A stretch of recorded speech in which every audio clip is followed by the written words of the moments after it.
नमस्कार, मैं doctor Kamaljit Kaur Mehta, associate professor, department of home science, government girls college. आज आपके साथ जो विभिन्न रेशों की श्रृंखला में जो अभी तक हम बात कर रहे हैं, उसमें आज जिस रेशे के बारे में मैं आपसे बात करना चाहूँगी, वो रेशा है ऊन। ऊन जो है, वो एक प्रोटीन फाइबर कहलाता है। प्रोटीन फाइबर इसलिए कहलाता है क्योंकि इसके जो बेसिक संरचना या संगठन है, उसमें प्रोटीन केराटिन नामक प्रोटीन होता है और ये एक प्राकृतिक रेशा भी है, साथ ही इसको जांतव रेशे के वर्ग में भी रखा जाता है, क्योंकि ये हमें जानवरों से प्राप्त होता है। जब हम बात करते हैं इस ऊन ऊनी रेशे के बारे में, तो हमें सबसे पहले जो है, वो ऊन के इतिहास के बारे में हम बात करना करेंगे। ऊन का इतिहास जो है, वो बहुत पुराना है, यानी जब मानव जब आदिकाल में था, तो उस समय क्या था कि जो जानवर जो थे जानवरों को क्योंकि मनुष्य ने ये देखा कि जानवरों के जो बाल हैं, वो उनकी सर्दी, गर्मी, वर्षा में उनकी जो है सुरक्षा करते हैं। तो उन्होंने जो है जब जानवरों को उसके लिए खाने के लिए मारा जाता था, भोजन के लिए, तो उन्हीं के रेशों को की जो खाल के ऊपर पूरी खाल को ही वो लपेट लेते थे। और उससे उन्हें समझ में आने लगा कि जो है इससे उनकी जो है सर्दी से बचाव होता है। तो इसी धारणा के साथ में जो है धीरे-धीरे उन्हें लगने लगा कि इसमें इसके जो बाल हैं, उन बालों को काट कर और उनकी डोरियाँ बनाकर और बहुत ही क्रूड फॉर्म में ऊन उस समय बनाई जाने लगी। और साथ ही ये भी समझ में आने लगा कि अगर जानवरों को सिर्फ़ शरीर को ढकने के लिए अगर मारेंगे, तो जानवरों की जो गिनती है या जो उनके पास जो एनिमल प्रॉपर्टी नाम की जो चीज़ जो क्योंकि उस समय पशुधन जो है वो बहुत इम्पोर्टेंट चीज़ हुआ करती थी, तो वो कम हो जाता था। तो इस यही जो है आधार रहा कि ऊन जो है उसका उत्पादन शुरू हुआ। सबसे पहले ऊन का उत्पादन जो है वो इंग्लैंड में जो है शुरू हुआ और इंग्लैंड में जो है ऊन 80 एडी में बहुत ही अच्छी क्वालिटी की ऊन जो है, वो बहुत ही सूक्ष्म और बहुत ही कोमल और सॉफ्ट ऊन जो है वो बनाई जाने लगी और उनसे बने हुए वस्त्र जो है वहाँ पर बहुत प्रचलित थे। और धीरे-धीरे जो है ये स्पेन में ऊन जो है वो का शुरुआत हुई और कई यूरोपीय देशों में ऊन जो है वो मेरिनो वूल जो है यानी मेरिनो शीप एक हुआ करती थी और उस शीप से जो है वो स्पेन में उससे ऊनी वस्त्र बनाए जाने लगे उसके बालों से और धीरे-धीरे जो है ये कई मेरिनो वूल जो है वो कई देशों में ले जाई जाने लगी और वहाँ पर इनको पालकर और इनके जो है बालों से ऊन जो है वो प्राप्त होने लगी। उसका उत्पादन शुरू हुआ। भारत की अगर हम बात करें तो भारत में भी जो है वो वेद पुराणों में और ऋषि ऋषि मुनियों के उसमें भी इसका जो है इसकी चर्चा होती है और बताया जाता है कि जो ऋषि मुनि जो थे वो भी ऊनी वस्त्रों से अपने जो है अपने शरीर का आवरण बनाते थे और साथ ही जो है यहाँ पे ऊन के जो मुगल सम्राटों के समय पर जो है ऊनी कश्मीरी शॉल जिसको कि जो कि सबसे फ़ेमस आज की डेट में भी पश्मीना शॉल जो है वो बहुत ही ज़्यादा प्रसिद्ध माना जाता है और वो अपनी जो है इतनी उत्कृष्ट क्वालिटी के लिए, उसकी बहुत बारीकी के लिए वो आज भी बहुत ही ज़्यादा जो है प्रचलन में भी है और उसको बहुत ज़्यादा महत्वपूर्ण एक तरह की किसी भी स्त्री के लिए अपने वार्डरोब में बहुत इम्पोर्टेंट एक जो है एक्सेसरी की तरह से उसको यूज़ करती है। तो जो है उस समय पर्शियन कारपेट्स जो है वो भी जो है उनका भी निर्माण तो बेसिकली इंडिया में जो है ये जम्मू और कश्मीर में इसका उत्पादन जो है वो ज़्यादा हुआ और धीरे-धीरे जो है वो जो है सभी देशों में और आज आज के जो है युग में इसमें अमेरिका में, ऑस्ट्रेलिया में, साउथ अफ्रीका, बेल्जियम आदि देशों में इसका निर्माण जो है वो है शुरू मतलब काफ़ी अच्छी उसमें होता है। और फिर उसके इतिहास के बाद में हम अब बात करते हैं कि ऊन जो है प्राप्ति के साधन क्या हैं? ऊन हमें कहाँ से प्राप्त होती है? ऊन प्राप्ति के साधन जो हैं उसमें बेसिकली जो है ज़्यादातर 80% 80 टू 90% जो है वो ऊन हमें भेड़ों से प्राप्त होती है और भेड़ें जो हैं वो बेसिक वो बनाती हैं इसका जो मेन जो है वो भेड़ें ही हैं, लेकिन इसके अलावा और बहुत सारे जानवर हैं जो कि जो है इसमें जिनसे हमें ये ऊन प्राप्त होती है, जैसे ऊँट है, खरगोश है, हिरन है, बकरी और लोमड़ी जो है, इनसे भी प्राप्त होते हैं। और ऊन की जो प्राप्ति जो है वो जानवरों की नस्ल, आहार और किस नस्ल का जानवर है, उसको किस तरह का आहार दिया जाता है, कितना उसके स्वास्थ्य का की देख-रेख की जाती है, स्वास्थ्य का ध्यान दिया जाता है और पालने की रीति कैसी है और ख़ास करके इस बात पर निर्भर करता है कि जो है उस स्थान विशेष की, यानी जिस जलवायु में वो जानवर रहता है, उसकी जो वो जो वहाँ की जो जलवायु है, वो जो है ऊन की जो क्वालिटी है उसको प्रभावित करती है। और फिर उसके बाद में जो है वो जैसे मैंने आपको बताया कि कई तरह की जो है ऊन की प्राप्ति के लिए कई तरह की भेड़ें और जो है ऊँट और खरगोश जो है उनका प्रयोग किया जाता है और ठंडे बर्फीले देशों में जो है वो अंगोरा बकरी और कश्मीरी बकरी, विक्यूना, लामा अंगोरा खरगोश और अल्पाका जैसे दुर्लभ जानवरों से भी प्राप्त होता है। ये जो जानवर हैं, इनके मैं आपको एक चित्र बता रही हूँ। जैसे ये जो पहला चित्र है, ये मेरिनो वूल का है, जो कि सबसे फ़ेमस वूल जो है इससे इससे प्राप्त होती है।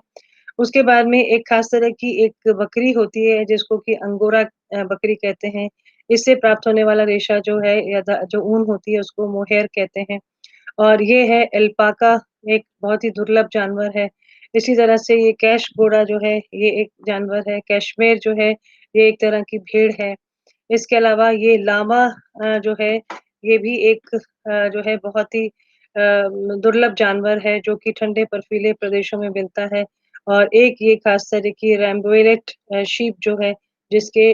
शरीर से जो बाल प्राप्त होते हैं, उससे ऊन बनाई जाती है। इसके अलावा कुछ और जानवर हैं, जैसे एक रैबिट होता है, अंगोरा रैबिट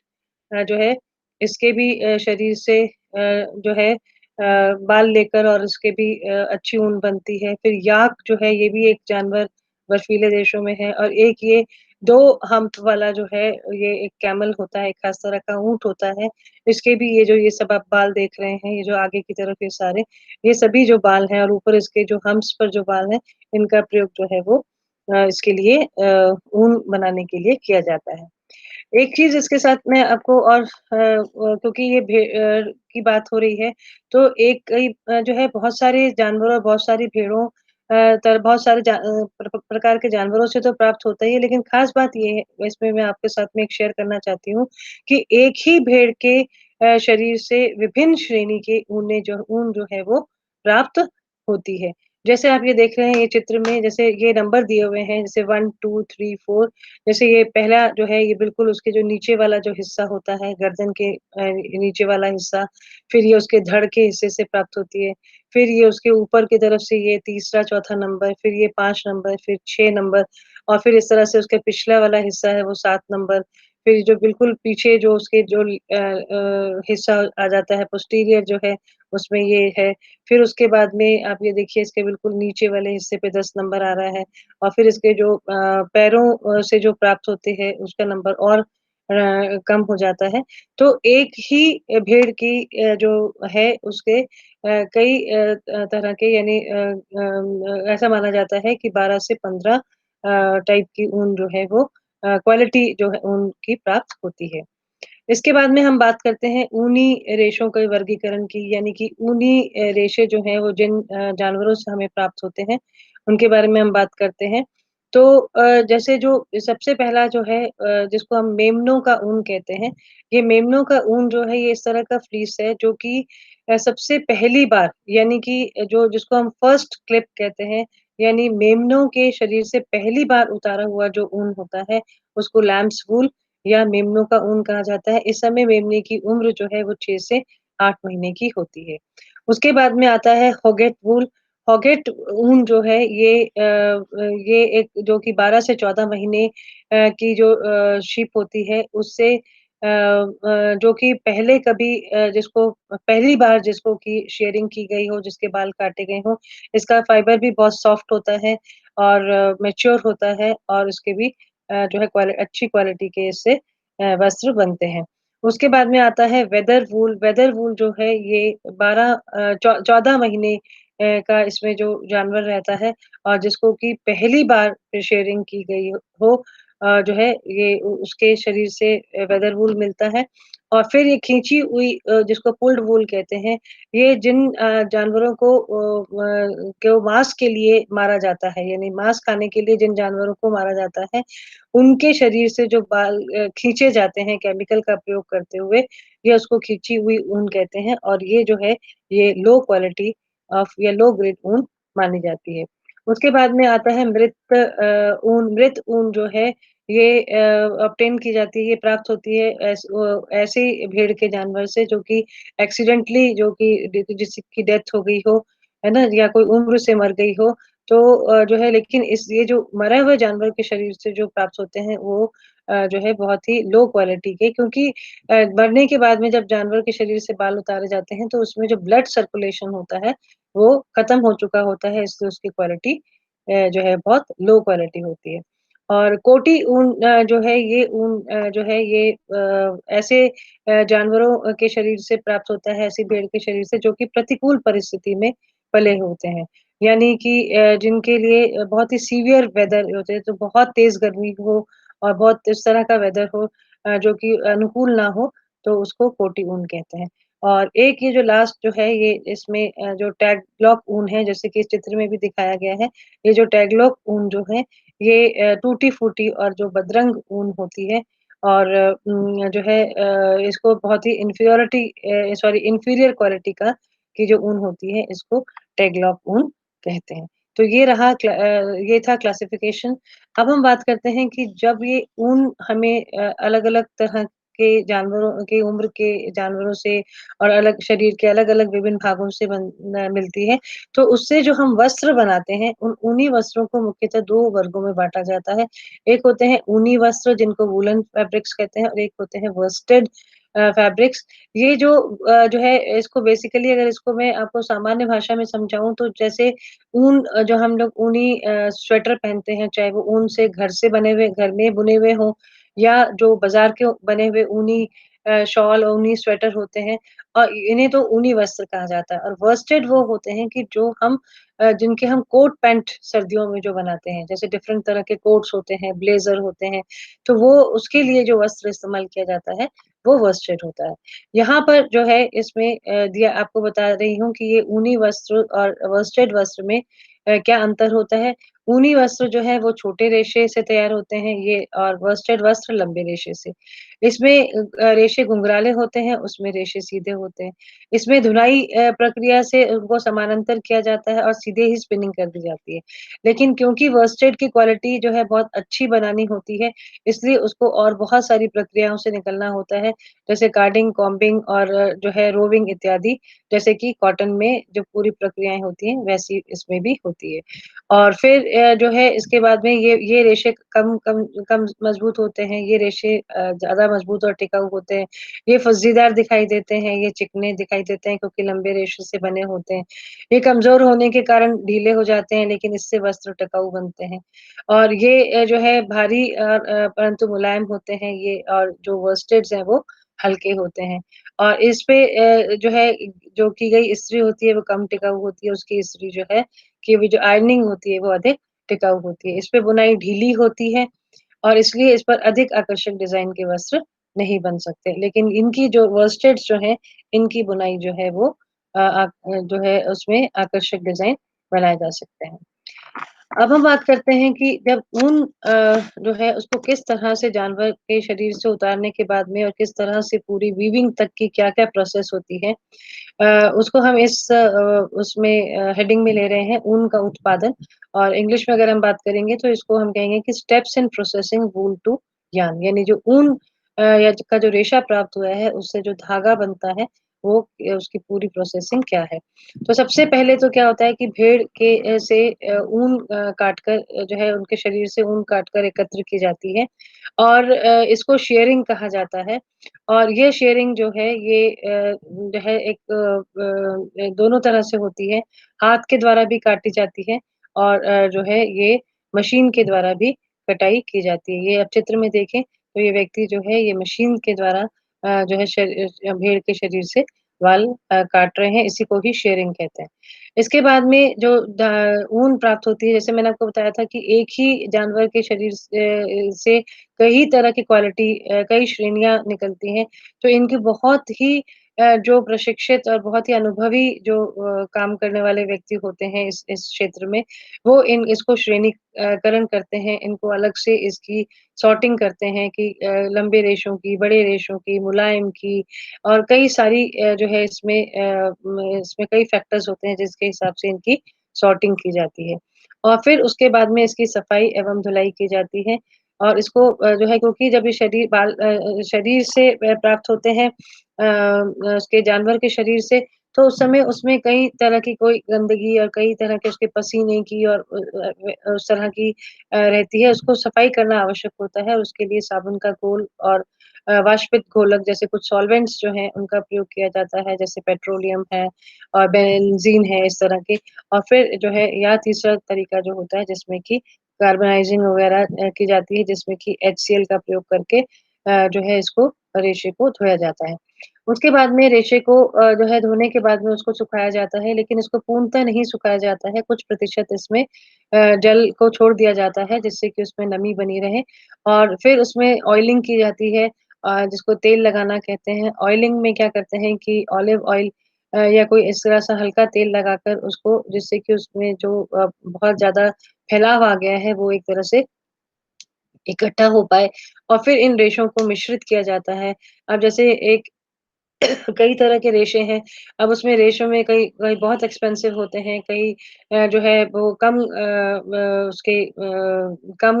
खर्चीले होते हैं। तो उन सबको इस तरह से ब्लेंड किया जाता है कि जो ऊन बने वो सर्वसाधारण के लिए जो है प्रयोग में लाई जा सके। और फिर जैसे कि कॉटन में मैंने आपको बताया था कि उसमें धुलाई की जाती है और इसकी कार्डिंग की जाती है। कार्डिंग एक मैकेनिकल प्रोसेस होती है जिसमें कि फाइबर में जितने भी तरह के वो रहते हैं उनको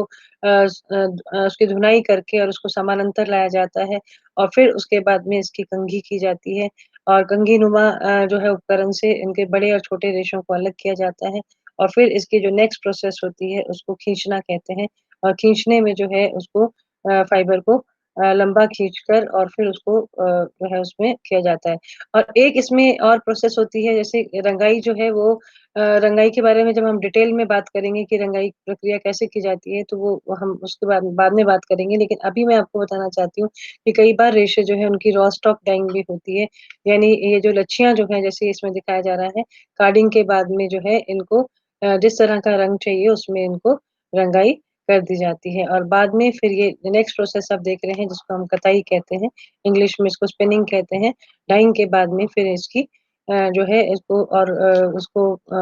स्पिनिंग करके और फिर इन धागों को रोलर्स पर रोल कर दिया जाता है और फिर आवश्यकता अनुसार अगर स्वेटर वगैरह बनाने हैं, शॉल बनाने हैं, वूलन्स बनाने हैं तो उसके हिसाब से बुनाई की जाती है और अगर वर्स्टेड्स बनाए जाते हैं तो उसमें इसमें प्लेन वीव का ज़्यादा प्रयोग किया जाता है और वर्स्टेड्स के लिए जो है उसमें 12 वीव का प्रयोग किया जाता है। और ये जो मैंने अभी आपको ये चरण बताया उसकी एक जल्दी से हम ये देख लेते हैं कि इसमें जो है किस तरह की पूरी प्रोसेस है। इसमें आप देखिए कि जैसे ये फ्लीस को धोया जा रहा है, इसमें से डर्ट और फैट निकाल दी गई।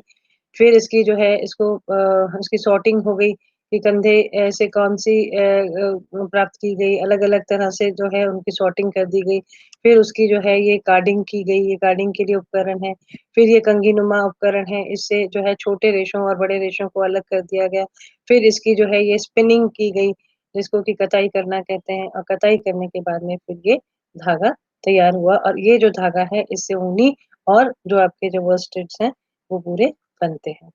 और फिर उसके बाद में जो है ये नेक्स्ट जो है अब हम बात करते हैं ऊन की विशेषताओं की।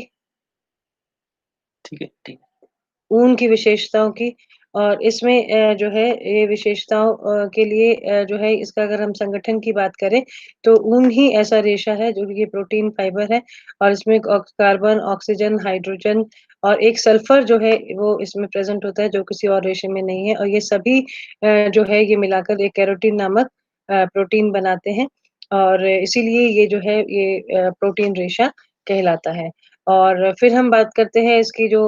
सूक्ष्मदर्शीय रचना कैसी होती है यानी अनुवीक्षणीय रचना। तो इस अनुवीक्षणीय रचना में 3 परतें होती हैं जिसमें बाहर की जो परत होती है उसको क्यूटिकल कहते हैं, जो अंदर की जो होती है उसको कॉर्टेक्स कहते हैं और फिर उसके बाद में बिल्कुल जो अंदर है उसको मेडुला कहा जाता है। तो जो क्यूटिकल होती है उस क्यूटिकल जो है वो एक तरह की प्रोटेक्टिव लेयर होती है और वो उसको स्ट्रेंथ प्रोवाइड करती है और अंदर का जो ये सेकंड वाला जो है जिसमें कि कलर के पिगमेंट्स पाए जाते हैं, ये भी उसको जो है सारी जो क्वालिटीज़ हैं, जो सॉफ्टनेस है, ये सब इसको इससे प्राप्त होती है। और उसके अंदर जो सबसे अंदर वाली लेयर होती है, जिसको कि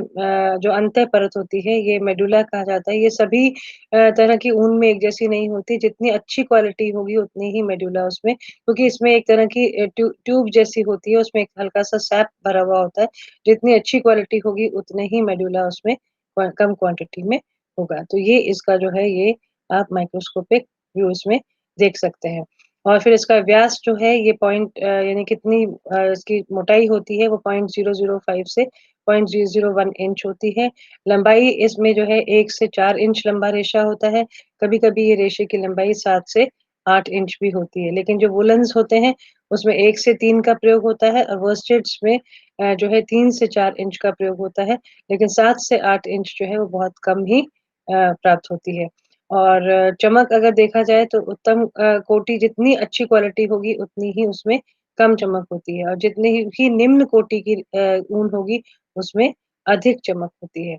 और रंग की अगर हम बात करें तो इसमें रंग जो है वो सफ़ेद रंग, भूरा रंग, ग्रे रंग और काले रंग जो है ये प्राकृतिक रंग होते हैं। इसके अलावा इनको ऊन को सभी तरह के रंगों में जो है वो रंगा जा सकता है। और मजबूती भी अगर हम देखें तो ये बहुत कमज़ोर रेशा होता है क्योंकि इसको आपने देखा होगा कभी भी ऊनी वस्त्र को हम भिगो कर नहीं रखते हैं धोने के लिए। अगर हम इसको भिगोएँगे तो ऊन जो है वो कमज़ोर पड़ जाती है यानी 25 से 30% जो है वो अपनी मजबूती खो देती है भीगने पर। और प्रत्यास्थता इसमें सबसे अधिक होती है। एक मुट्ठी अगर आप ऊन को अगर हाथ में लेकर और कितना भी मरोड़ कर उसको आप छोड़ेंगे तो वो जो है आपको एकदम से वापस वो अपनी उसी शेप में उसी उसमें फॉर्म में आ जाती है। इसीलिए ऊनी वस्त्रों को कभी भी हम आपको मालूम होगा हम कभी भी प्रेस नहीं करते हैं। और अगर ज़रूरत भी होती है तो बहुत ही कम जो है उसकी कम डिग्री फ़ारेनहाइट यानी 200 डिग्री से उसको ज़्यादा का इस्तेमाल नहीं किया जाता है। और फिर इसमें जो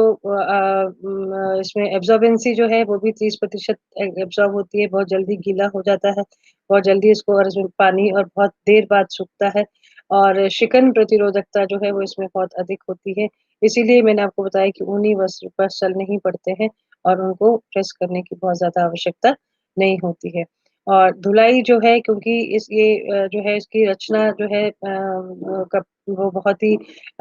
जिसमें आप कह सकते हैं कि छेद वाली जैसे रचना होती है, तो जो है धूल-कण बहुत जल्दी फँसते हैं और लेकिन इसको जो है इसकी धुलाई बहुत ही सावधानी से करनी होती है। इसमें किसी तरह का कोई फ्रिक्शन, कोई ब्रश या कोई इस तरह से रगड़ा इसको नहीं जाता है। इसको हाथ से नीडिंग मेथड से धीरे-धीरे इसकी धुलाई की जाती है और इसमें साबुन भी जो प्रयोग किए जाते हैं, वो बहुत ही न्यूट्रल सोप्स का प्रयोग किया जाता है, जैसे ईज़ी या जो है आपका जिसको हम ये जेंटिल कहते हैं, इस तरह के उदासीन जो प्रकृति के साबुन होते हैं, उनका प्रयोग किया जाता है और धूप का इस पर हानिकारक प्रभाव होता है। अल्ट्रावायलेट रेज़ के संपर्क में आकर एक ऊन कमज़ोर हो जाती है, इसलिए आपने देखा होगा कि हम कभी भी ऊनी वस्त्रों को धूप में नहीं सुखाते हैं। और रगड़ का प्रभाव भी जैसे मैंने आपको बताया कि रगड़ से जो है ये अपनी मजबूती खोता है और इसमें कीट और फफूंदी की बात करें तो वैसे फफूंदी इसमें नहीं लगती है, लेकिन अगर गीले ही कपड़े को अगर आप जो है लपेट कर रख देंगे तो उसमें फफूंदी लगने की संभावना हो सकती है। कीड़े जो है इनको जल्दी खाते हैं, इसलिए आपने देखा होगा कि जब भी हम लोग ऊनी वस्त्रों को गर्मी के दिनों में जब संभाल कर रखते हैं तो नैप्थलीन बॉल्स या जो आपके ये क्या कहते हैं इसको जो नीम के पत्ते होते हैं या ओडोनिल वगैरह जो है वो रखते हैं जिससे कि उसपे कीड़ा नहीं लगे और उसकी लटकनशीलता बहुत ही उत्तम होती है, ड्रिपेबिलिटी इसलिए इसलिए किसी भी व्यक्ति के जो कोई भी साइज़ का व्यक्ति किसी भी तरह का रेडीमेड स्वेटर्स जो है वो पहन सकते हैं क्योंकि उसमें इतनी ज़्यादा जो है लटकनशीलता है कि वो आपके शरीर के अनुरूप जो है वो फैल जाती है। और फिर इसकी एक और विशेषता जो है जिसको हमने ऊष्मा चालकता जो कि उसकी खास विशेषता है, इसको कुचालक कहते हैं। हीट कंडक्टिविटी का ये बैड कंडक्टर होता है। इसमें इस तरह के इसकी प्रकृति या इसकी जो टेक्सचर होता है इस तरह का होता है कि वो इसमें एयर ट्रैप हो जाती है और आपके जो शरीर की जो गर्मी है, जो हम आप नहीं चाहते कि सर्दियों में शरीर की गर्मी हमारे शरीर से दूर जाए, तो उस गर्मी को वो समेटे रखती है और जो है इसीलिए इसको हम ऊनी वस्त्रों को सर्दियों में पहनते हैं। और इसी उसके साथ में मैं जो है अपनी बोला। बात को वो कर रही हूँ कि जो है ये रेशा जो है इसमें इसके बारे में कि ये जो रेशा है ये आपको